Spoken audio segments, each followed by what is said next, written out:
Assalamualaikum warahmatullahi wabarakatuh. Perkenalkan, nama saya Muhammad Gumilar Mulyana, mahasiswa Prodi Ilmu Politik Fakultas Ilmu Sosial Universitas Negeri Semarang. Pada video kali ini, saya akan membahas sedikit mengenai pendidikan di Indonesia, kondisi pendidikan di Indonesia. Dilansir dari liputan6.com, Indonesia menempati peringkat 54 pendidikan terbaik dunia, dan di kawasan ASEAN sendiri Indonesia ternyata masih kalah sama negara Singapura, negara Malaysia, dan itu membuktikan bahwa kualitas sumber daya manusia Indonesia itu masih tergolong rendah. Dan bagaimana cara meningkatkan kualitas sumber daya manusia? Salah satu caranya dengan meningkatkan pendidikan di Indonesia, karena pendidikan dan sumber daya manusia itu berjalan lurus, jadi berdampingan. Jadi jika pendidikan di Indonesia itu tinggi, maka sumber dayanya manusianya pun akan berkualitas. Nah, sumber daya manusia ini nantinya akan berpengaruh kepada kemajuan suatu negara. Negara yang maju dapat dipastikan jika sumber daya manusianya itu pasti berkualitas. Hal itu dapat dipastikan karena negara yang maju itu orang-orangnya ya berkualitas, mempunyai pendidikan yang bagus. Nah, bagaimanakah solusi untuk meningkatkan pendidikan di Indonesia ini? Solusi yang pertama yaitu satu, pemerintah harus menyadarkan masyarakat akan pentingnya pendidikan di Indonesia. Bagaimana pentingnya pendidikan bagi masyarakat, bagi kehidupan pribadi masyarakat. Dan yang kedua, pemerintah harus dapat meningkatkan minat membaca buku masyarakat Indonesia, terutama kaum muda.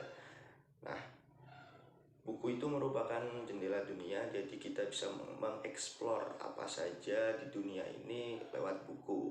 Buku menyediakan segala informasi mengenai keadaan dunia. Jadi dengan membaca buku, kita secara tidak langsung akan menambah wawasan baru, menambah pengetahuan baru mengenai dunia ini.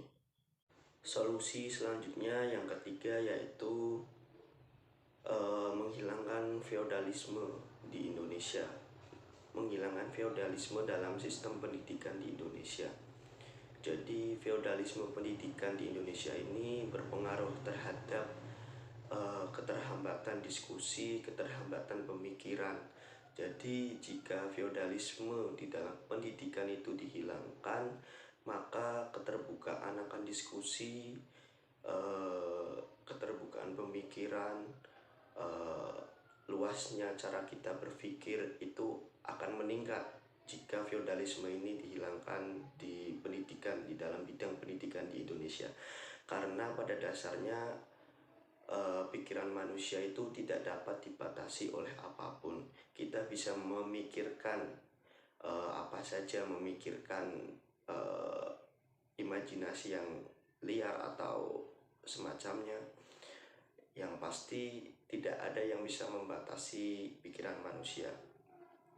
Kemudian yang keempat itu meratanya sarana dan prasarana pendidikan di Indonesia.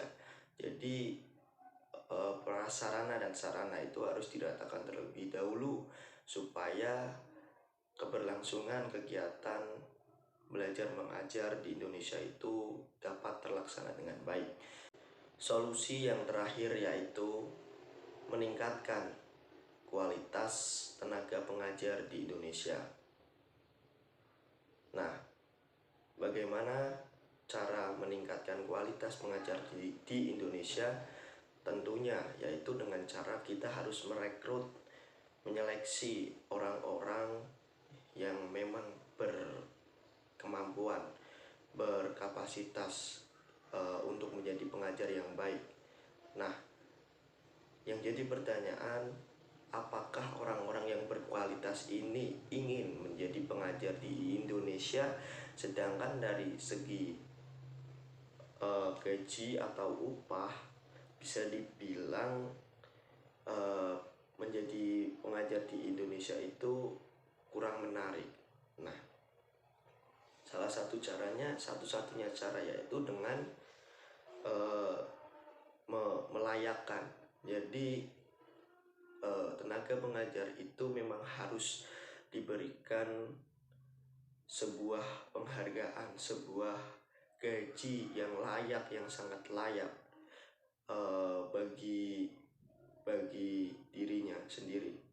Soalnya karena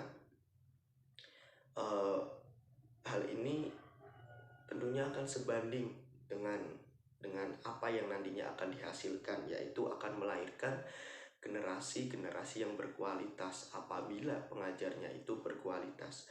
Jadi solusi yang terakhir ini yaitu